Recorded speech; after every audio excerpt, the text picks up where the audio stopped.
Olá, meu nome é Deise Alfaia e estou aqui para falar algo muito importante para você.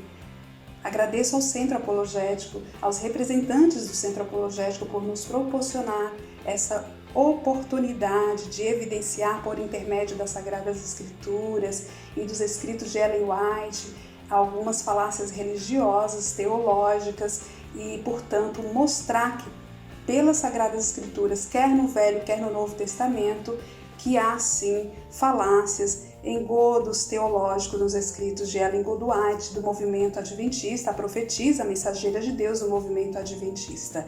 Portanto, faço a minha apresentação, eu tenho uma sensibilidade de analisar discurso, sou licenciada em letras português, sou mestre em ciências da linguagem, fui doutoranda em linguística aqui em Portugal, sou autora de Como Argumentam os Políticos pela editora Colibri. O livro tem como título Como Argumentam os Políticos, Estratégias Linguísticas e Discursivas, e eu habilmente percebi que, por intermédio da língua portuguesa, alguns políticos tentam persuadir o outro a uma determinada ideia, e por isso, no discurso religioso, eu também percebi nos escritos de Ellen White algumas estratégias para tentar persuadir.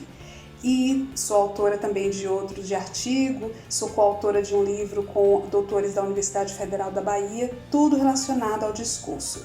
Portanto, os objetivos dessa explanação é evidenciar o sétimo dia no livro de Êxodos e no livro de Gênesis, evidenciar a razão pela qual o Criador deu um dia de descanso como memorial, descrever as instruções da profetisa do Adventismo, Ellen White, descrever, por fim, as instruções dos apóstolos de Jesus Cristo, nosso Redentor.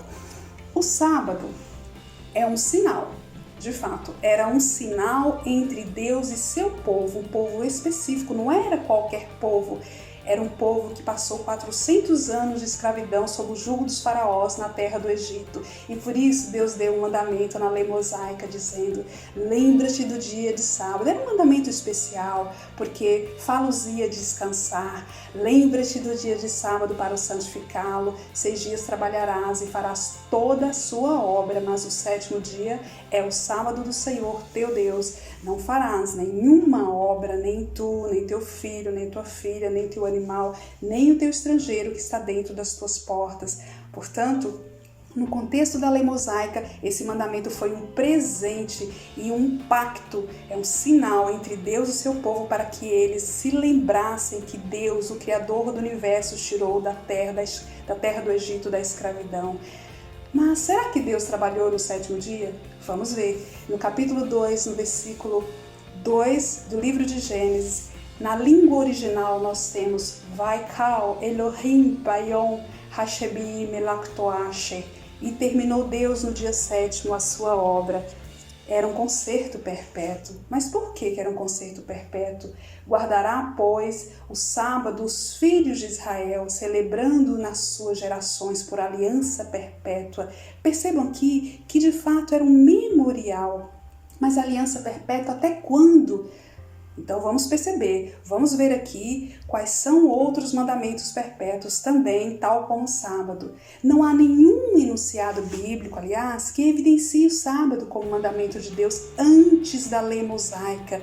Como eu posso ver isso? No livro de Neemias, no capítulo 9, versículo 14, e o teu santo sábado lhes fizeste conhecer, e preceitos e estatutos e lei lhes mandaste pelo ministério de Moisés teu servo. Neemias está provando, está mostrando, está evidenciando aqui que foi só na lei mosaica que eles conheceram uma lei. Eles não tinham lei. Portanto, Abraão, Isaac, Jacó, os patriarcas, Adão, ninguém guardava o sábado, não existia lei ainda. Exemplos de sinais perpétuos nós temos vários, mas vamos aqui citar alguns. As festas anuais, a Páscoa, o dia da expiação, o ministério dos levitas, lavar cerimonialmente as mãos e os pés, foram considerados mandamentos perpétuos, mas foram abolidos. Alguém que circuncida, por exemplo, hoje, algum cristão que pratica essas festas que eles praticavam, para Israel natural, o sábado e a circuncisão eram sinais perpétuos até a duração do judaísmo, até o judaísmo durar, porque depois veio o cristianismo. Para o povo de Deus hoje foi dado outro sinal ou selo, o Espírito Santo. Em Efésios capítulo 1, versículo 14, o selo da igreja, o apóstolo Paulo diz claramente: em quem também vós estáis, depois que ouvistes a palavra da verdade, o evangelho da vossa salvação, e tendo nele também crido, fostes selados com o Espírito Santo da promessa. Poderia citar aqui muitos textos, mas aí nós temos 2 Coríntios capítulo 5, versículo 5, Apocalipse capítulo 7, versículo 30, Efésios capítulo 4, versículo 30 e João capítulo 6, versículo 27. O selo de Deus era uma garantia. Nós estamos prometidos para o Criador do Universo, para Jesus Cristo, nosso Redentor. Não há nenhuma prova discursiva do Evangelho que instrui os gentios a santificarem o sábado. Como eu posso provar? Ou no Evangelho, se eu perguntar o que é Evangelho, a maioria dos cristãos não sabe responder. Boas novas, boas notícias. Ao Jesus a morrer na cruz, rasgou-se o véu. Nós não estamos mais sob o jugo da antiga aliança, mas sim sob o jugo da graça. Meu jugo é suave, meu fardo é leve, disse Jesus. Portanto, Israel não é a igreja. A profetisa do Adventismo, Ellen Goldwhite, diz assim: santificar o sábado do Senhor implica em salvação eterna. Então, se você não guarda o sábado, no tempo do fim, todo mundo para o largo de fogo. Largo de fogo. Ninguém vai ser salvo. Pedra de toque da lealdade. No grande conflito, ela diz claramente, é a pedra de toque da lealdade. O que Jesus Cristo separará, segundo o pensamento de Ellen Goldwhite, nos dias finais, os justos dos injustos, os maus dos bons, os guardadores do sábado e os guardadores do domingo. São essa a diferença, é isso que vai diferenciar os bodes dos carneiros, como está no último sermão profético. São os servidores de Jesus e os servidores de Satanás. Portanto, quem guarda o domingo serve Satanás, quem guarda o sábado serve a Jesus Cristo.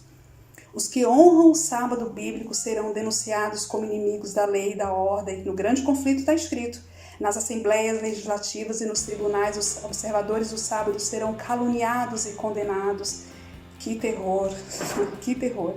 Serão perseguidos, mortos, torturados. Mas eu posso afirmar que o sacrifício já foi efetuado por Jesus Cristo na cruz. Amém. Uma atenção muito especial. Mesmo o Evangelho ele está evidenciado no Antigo Testamento. No livro de Oséias, capítulo 2, versículo 11. Vocês já viram esse texto? Aposto que não. E farei cessar todo o seu gozo, as suas festas, as suas luas novas e os seus sábados e todas as suas festividades. As festas anuais, luas novas mensais e os sábados semanais. Vamos provar isso. O que dizem os apóstolos inspirados por Deus no Evangelho? Paulo, isso é interessante, isso é muito importante. Mas ainda que nós mesmos, ou o anjo do céu, vos anuncie outro evangelho, além do que já vos tenho anunciado, seja anátema, opróbrio, seja amaldiçoado, está no livro de Gálatas, capítulo 1, versículo 8. Isso é muito importante percebermos. Portanto, esses textos, esses discursos que estão fora da Bíblia e são extra-bíblicos, chama-se exegese. Está fora do contexto da ideia de Jesus Cristo, da ideia do cristianismo. Guardais dias e meses, diz o apóstolo Paulo, e tempos e anos. Repetindo, guardais dias e meses e tempos e anos. Receio de vós que haja eu trabalhado em vão para convosco. Está em Gálatas capítulo 4, versículo 10, 11. Por que o apóstolo Paulo em nenhuma de suas cartas fez menção à guarda do sábado? Vocês já pararam para pensar nisso? Eu faço essa reflexão e já estou convicta de que o sábado não é para os gentios, não é para os cristãos, mas era para um povo especial, e mesmo para esse povo Jesus Cristo os libertou desse jugo. Portanto, ninguém vos julgue pelo comer, pelo beber ou por causa dos dias de festa ou da lua nova ou dos sábados, que são sombras das coisas futuras, mas o corpo é de Cristo. Lá em Colossenses capítulo 2, versículo 16 e 17. Naquela manipulação daqueles livros da escola sabatina, aposto que esse texto nunca foi visto por ninguém. Eu nunca vi. Paulo ia à sinagoga no sábado? Sim, ele ia à sinagoga no sábado, mas era uma estratégia para tentar persuadir os judeus, os fariseus, os homens, os doutores da lei, para que percebessem que o Evangelho eram boas novas de Jesus Cristo. E ele diz assim, 1 Coríntios capítulo 9, versículo 20, e fiz-me como judeu para os judeus, para ganhar os judeus, para os que estão debaixo da lei, como se estivesse debaixo da lei, para ganhar os que estão debaixo da lei. É muito interessante. Os adventistas do sétimo dia diz que a guarda do sábado foi mudada para o domingo, pelo imperador Constantino.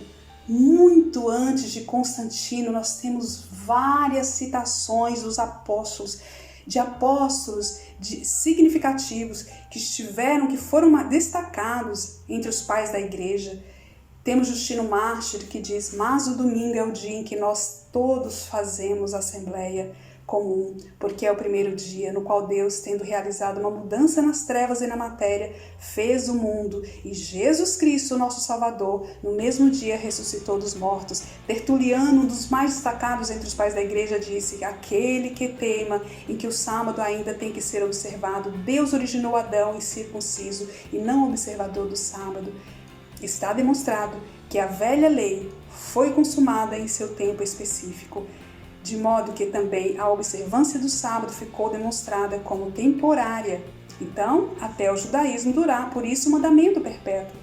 Na carta de Barnabé, ano 100, 300 anos antes de Constantino.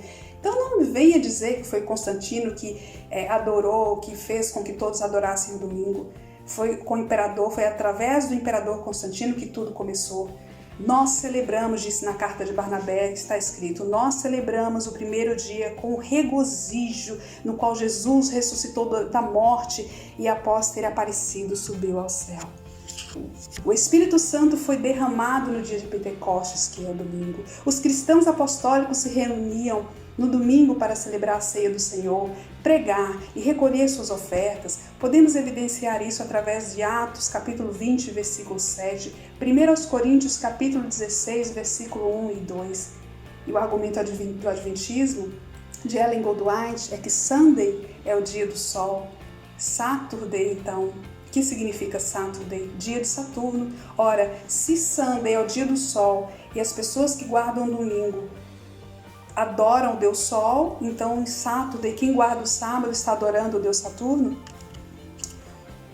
Por fim, eu finalizo com uma frase de Gleison Pércio e aconselho a todos acompanharem o canal de Gleison Pércio, um ex-adventista de 4ª geração, e ele escreveu um livro fantástico, Descortinando o Adventismo, que há críticas extraordinárias de pessoas fidedignas a respeito desse livro. Eu estou recebendo o meu, o pastor Flávio Martinez já enviou.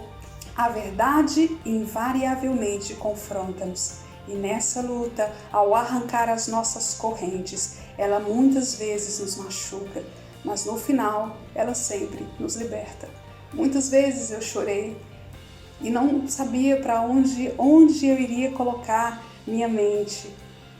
Eu estava perdida porque imaginava que tudo aquilo, que ainda conseguia imaginar que eu estava devendo alguma coisa para a igreja, que estava traindo a igreja, quando na verdade eles é quem estão me traindo. E por fim, eu finalizo com um texto do apóstolo João que diz, e conhecereis a verdade, e a verdade vos libertará. Que Deus os abençoe.